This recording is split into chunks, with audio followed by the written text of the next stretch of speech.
Fala, galerinha. Vamos então à nossa aula sobre o que é função, condições de existência, estudos dos seus elementos principais e o estudo do sinal.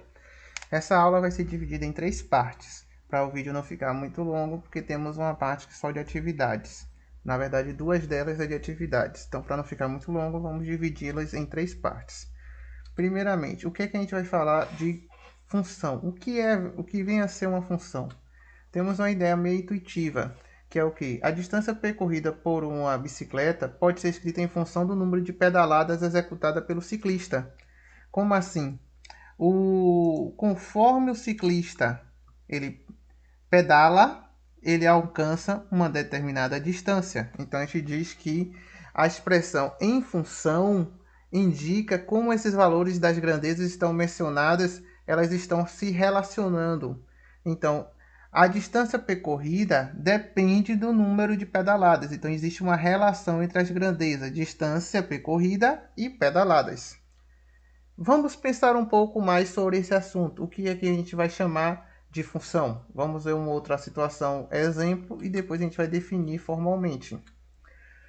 Vamos imaginar a seguinte situação. O preço da gasolina hoje no Brasil, a depender do estado e da cidade, está em torno de R$ 6. Então, bora supor que nosso litro de gasolina aqui em Barreiras esteja por R$ 6 o litro. Em alguns postos estão nessa faixa. Se uma pessoa vai abastecer o carro ou uma moto pela quantidade de gasolina, e pede para botar 2 litros, vai pagar um valor. Se pedir 5 litros, paga outro. E se pedir 8 litros, paga outro valor diferente dos anteriores. Como é que a gente calcula o valor pago neste caso? Se o litro custa R$ 6 e você pede 2, então você vai ter 2 de 6, que vai dar 12. 5 litros a R$ 6 vai dar 30. E 8 litros a R$ 6 vai dar 48. Que é só fazer o quê? Quanto é 2 vezes 6, 5 vezes 6 e 8 vezes 6, que vai dar esses valores. Então, o que é que a gente pode concluir aqui?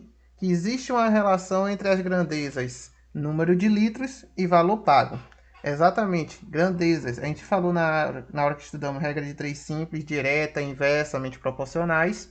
Falamos em grandezas. Então, isso aqui ainda perpassa pela ideia de de razão e proporção. Então, nesse sentido aqui, a gente tem o seguinte: se 2 litros pago R$ 12, 5 litros vou pagar quanto? A gente pode resolver isso usando o conhecimento de regra de 3.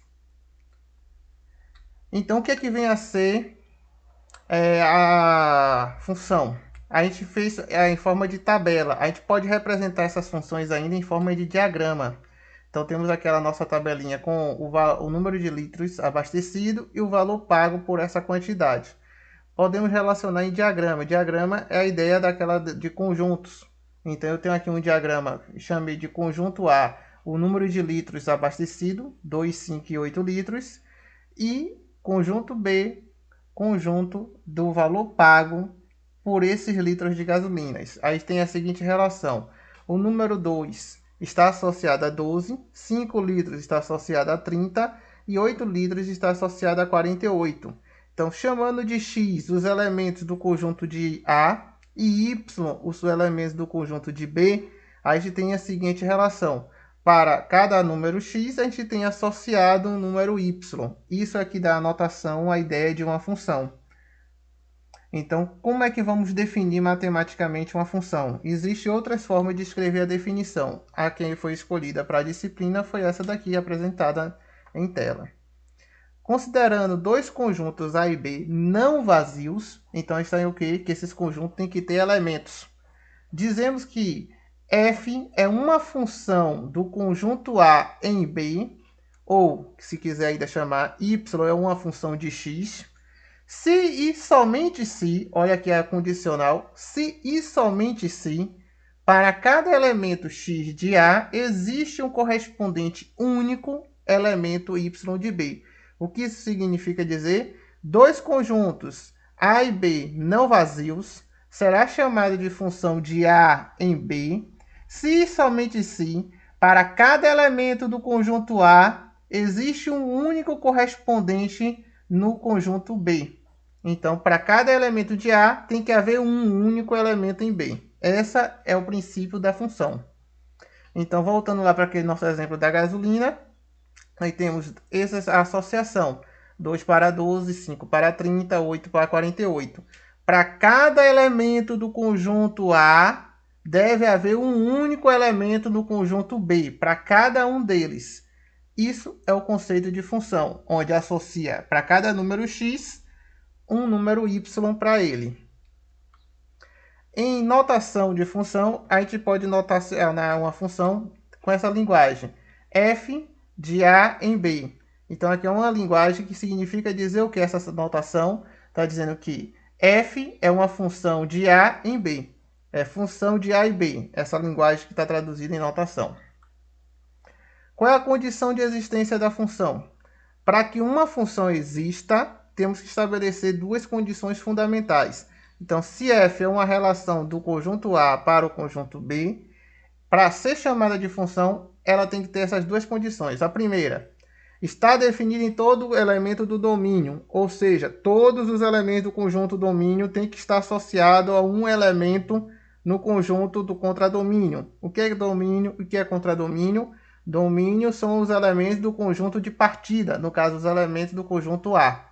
Contradomínio vai ser os elementos do conjunto de chegada, que é o conjunto B. A gente vai definir isso mais claramente mais na frente. Para cada elemento do domínio, não associar mais de um elemento do contradomínio. Ou seja, para ser função, todo elemento que estiver dentro do conjunto A tem que estar definido com uma relação para o conjunto B. E cada elemento desse conjunto A não pode associar mais de um elemento do contradomínio do conjunto B, ou seja, todos de A têm que acessar o conjunto B e de forma única. Esse elemento de A não pode associar o elemento de B mais de uma vez, pode só associar uma única vez. Então, temos aqui para a gente reconhecer se é ou não é função. Então, vamos visualizar. Primeiramente, a gente analisa para saber se é função ou não somente os elementos do conjunto A. O conjunto A é formado pelos elementos -1, 0, 1 e 2 aqui. Todos os elementos desse conjunto estão associados ao conjunto B? Resposta, sim. Então, todo elemento de A tem correspondente em B. Segunda condição, cada elemento de A só pode ter um correspondente em B. Também é verdadeiro. Ah, mas -1 aqui está sendo flechado duas vezes, não importa.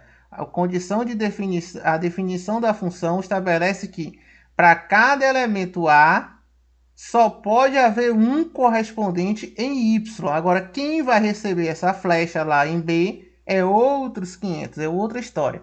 Em outras palavras, a gente pode pensar o seguinte, para ser função, o conjunto A, se a gente pensar assim analogicamente, conjunto A, analogicamente não, por analogia, o conjunto A é formado pelos elementos de uma cidade onde não há solteiros. Então, nessa cidade, todos são casados. Além de serem todos casados, são casados e fiéis. Então, se são fiéis, só pode haver um para eles. Então, todos os representantes do conjunto A são casados e são fiéis. Agora, o conjunto B não necessariamente pode ter elementos lá solteiros ou ainda infiéis. No conjunto B, neste momento, pode ter tanto solteiro como infiéis. Mas no conjunto A tem que ser todos casados e fiéis para poder ser chamado de função. Então, nesse caso, a nossa função f é uma função de A em B e a lógica é que ela é uma função de A em B. Agora, aqui G, essa relação G, será que G é uma função? Aí vamos ver. Todos os elementos do conjunto T estão associados ao conjunto V? Estão. Verdadeiro. Cada elemento do conjunto T possui um único elemento no conjunto V? Verdade ou falso? Falso. O número 4 ele possui mais de um correspondente dentro do conjunto V. Isso aqui não é função, porque o 4 ele está associado a mais de um elemento em V. Está associado a -2 e a -1. E a gente tinha visto de forma analógica que é o quê? Que o conjunto de partida, que nesse caso é o conjunto T, tem que ser todos casados e fiéis. Fiéis. Então, o 4 não é fiel. Então, esse aqui já descaracteriza o princípio da função. Então, não é função. Já esse outro conjunto H, essa relação aqui H de R em S, todos os elementos do conjunto R estão associados ao conjunto S? Não. O 6 está fora dessa quesito. Então, se nem todo elemento de R tem correspondente S, que é o 6 no caso, isso aqui já não é função. Lembre, a ideia que a gente tinha botado aqui por trás do conteúdo. Todos os elementos do conjunto de partida, que é o conjunto R nesse caso, tem que estar associado, ou seja, tem que ser casado. Além de ser casado, tem que ser fiel. Nem todos aqui são casados. O 6 está solteiro. Então, já descaracterizou o conceito de função. Aí, vamos fazer aqui esse treinamento número 1. Esse aqui é mais simplesinho e dá para fazer tudo reunido nesse vídeo. Aí, vamos lá. Aí, a pergunta é: qual dessas relações é chamada ou não de função? Neste caso aqui, a gente tem que analisar basicamente o que para poder configurar como função ou não. Basta olhar, todos os elementos do conjunto A estão associados ao conjunto B? Sim. Cada um deles só possui um representante no conjunto B? Sim. Então, essa relação de A em B aqui, essa primeira relação, é uma função. Já aqui no segundo caso, todos os elementos do conjunto estão associados? Não. O número 6 está sem associar. E todos que estão associados estão de forma única? Não também. Então, esse aqui quebrou o conceito da função duas vezes. Primeiro, há solteiros e há infiéis no conjunto. Então, não é função aqui neste caso. Já esse outro conjunto aqui, todos estão associados ao conjunto B? Estão. Todos que estão associados são fiéis? São. Só tem uma única relação. Então, esse conjunto é função. Então, saber se é função ou não usando os diagramas é bem simples. Basta verificar se todos estão associados e esses que estão associados de forma única para você caracterizar uma função. Vamos falar então agora sobre domínio, contradomínio e a imagem de uma função. A parte de atividade desse conteúdo a gente vai deixar para fazer em um vídeo à parte, porque eu vou fazer a atividade e vou fazer a exemplificação usando o software GeoGebra Online. Inclusive, vamos fazer algumas atividades nele nos conteúdos de funções. Inclusive, aquele nosso joguinho que a gente visualizou no começo da unidade sobre o jogo do Naruto e jogo de Dragon Ball utilizando as imagens desses animes. Então vamos lá. Primeiramente, falar domínio, contradomínio e imagem. Antes de mais nada, bora definir primeiro o que a gente vai chamar de contradomínio e o que a gente vai chamar de imagem. Contradomínio é o conjunto dos possíveis resultados que a função pode admitir. Em outras palavras, são os possíveis resultados que podem ser obtidos ao final da nossa operação. Então, por exemplo, eu vou associar um elemento aqui para x e o conjunto B vai ser o conjunto chamado de contradomínio, porque é ele que vai guardar as possíveis respostas certas para esta associação. Então, se a gente vai fazendo a relação de todos os números naturais se associando a uma operação que resulta em elementos do conjunto B, todos os elementos que estiver aqui no conjunto B serão o nosso contradomínio. E a nossa imagem será aqueles valores que foram recepcionados. Ou seja, dado um valor x, aqueles que refletirem este valor x no conjunto B serão chamados de imagem. Então, vamos fazer uma analogia. O que seria isso aqui? Você na frente de um espelho. O espelho é o seu contradomínio. Você é um domínio e o espelho é o seu contradomínio. Você vai aparecer no espelho inteiro, então quer dizer que sua imagem é todo o espelho, é todo o contradomínio. Se sua imagem só aparecer em um determinado pedaço do espelho, a sua imagem só é, seu reflexo, melhor dizendo, se aparecer em um determinado pedaço do espelho, isso significa dizer que sua imagem está somente naquele pedaço do espelho e não no espelho inteiro. Então, o que a gente pode entender de contradomínio? Contradomínio são os locais onde todos os possíveis resultados podem aparecer. E a imagem são aqueles valores que resultaram na operação da função. Então, a imagem serão os valores de y do par ordenado associado a x e y. Então, quando a gente faz uma função, a gente trabalha com par ordenado. Então, a imagem serão os valores de y desses pares ordenados associados à função. No caso de domínio da função, o domínio vai ser o conjunto formado por todos os elementos x dos pares ordenados da função. Em outras palavras, a gente vai definir matematicamente o domínio da função como sendo todos os números pertencentes ao conjunto A, tal que o par ordenado pertence à função. Em outras palavras, o domínio é todo o conjunto A. Então, voltando àquele exemplo do espelho, você é você inteiro. Então, domínio é seu corpo inteiro. Contradomínio é o espelho inteiro. E a imagem é aonde seu reflexo aparecer no espelho. Então, domínio é inteiro, é todo ele. O contradomínio é aonde você pode chegar. E a imagem é aquele que foi refletido através da função. Só que esse conjunto domínio, ele tem umas condições de existência que a gente já viu para poder estabelecer o critério da função. Quando a gente olha pelo diagrama, basta verificar se todos estão associados e se estão associados de forma única. Mas se a gente for dado lei de formação, se for dado fórmulas para a função, como é que eu verifico quem são os números que podem ser associados ao domínio da função? A gente vai estudar aqui agora as condições de existência para esse domínio, que basicamente se resume em 3 tipos de operações.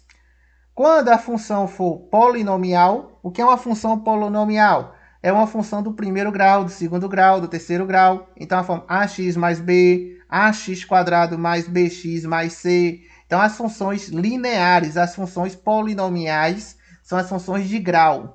A gente vai definir que o domínio dela é sempre os números reais, porque se é uma função do primeiro grau ou uma função do segundo grau, que vocês já conhecem, eu posso colocar qualquer número positivo, negativo e o próprio zero no lugar do x da função, que o resultado vai existir. Já quando a gente parte para o segundo caso de função, que é chamada função quociente, o que é que a gente vai definir como função quociente? Quociente é o resultado de uma divisão. Então, a função quociente seria também chamada de função racional, que ela vem em forma de razão, em forma de fração. Em uma fração, a gente vai ter uma função no numerador e uma função no denominador. Como isso aqui é uma fração, a fração é uma divisão. Quando a gente bota valores no lugar de x, essas funções se transformam em números, apenas no final. Então, eu vou ter um número no numerador e um número no denominador. Eu posso pegar qualquer número e dividir por qualquer número? Depende desses números. Eu posso dividir número positivo e negativo com qualquer outro positivo e negativo? Pode. Mas na hora que eu vou falar do zero, que é o grande dilema, posso pegar zero e dividir para 10 pessoas? Posso. Zero dividido para 10 pessoas. Não tenho nada no bolso agora e vou dividir com 10 pessoas. Cada um recebe nada. Pronto. Agora, eu tenho 10 pessoas eu tenho 10 reais para dividir com ninguém. Isso não é possível. Você tem que dividir com alguém. Então, No campo dos números reais, no campo do estudo do ensino médio, a gente não faz o estudo quando esse denominador é zero. Isso aqui eu vou demonstrar na hora do exercício. Por que a gente chama isso aqui de indeterminado, esse tipo de divisão?